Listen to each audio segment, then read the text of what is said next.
Hi అండి, welcome to Godavari నేస్తం. ప్రసాదానికి మరియు పిల్లలు ఎంతగానో ఇష్టపడే సగ్గుబియ్యం సేమియా పాయసం తయారీ చూద్దాం. వాటర్లో పావు కప్పు సగ్గుబియ్యం వేసి 15 నిమిషాలు నాననివ్వాలి. తలసరి గిన్నె తీసుకుని దానిలో సగ్గుబియ్యం వేసి 2 కప్పులు లేదా సరిపడా నీళ్లు వేయాలి. స్టవ్ పై కదుపుతూ ఉడికించుకోవాలి. మరీ మెత్తగా కాకుండా సగ్గుబియ్యం ఉడికే వరకు ఉడికించుకోవాలి. 1 కప్పు సేమియాని తీసుకోవాలి. స్టవ్ వెలిగించి గిన్నె పెట్టుకోవాలి. 2 స్పూన్లు నెయ్యి వేసుకొని సేమియాని చిన్న మంట మీద వేయించుకోవాలి. దోరగా వేయించుకుని పక్కకు తీసి పెట్టుకోవాలి.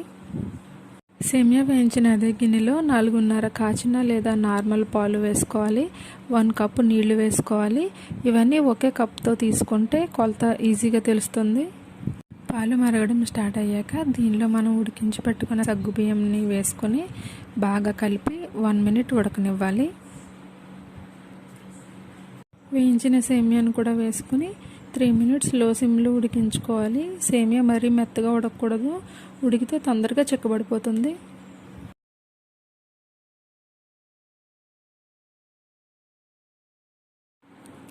ముప్పావు కప్పు పంచదార, 1/2 కప్పు బెల్లపు పొడిని తీసుకోవాలి.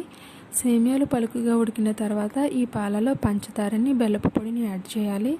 ఇవి పాలలో పూర్తిగా కరిగే వరకు సిమ్లో ఉంచుకొని గరిటతో తిప్పుతూ ఉండాలి. 7 లేదా 8 యాలకుల్ని తీసుకుని కచ్చాపచ్చాగా దంచుకొని ఉంచుకోవాలి.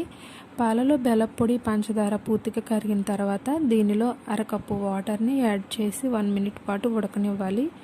ఇలా యాడ్ చేయడం వల్ల సేమియా పాయసం తొందరగా చిక్కబడదు. ఇప్పుడు దంచుకున్న యాలకులను కూడా వేసుకుని 1/2 నిమిషం ఉడకనిచ్చాలి.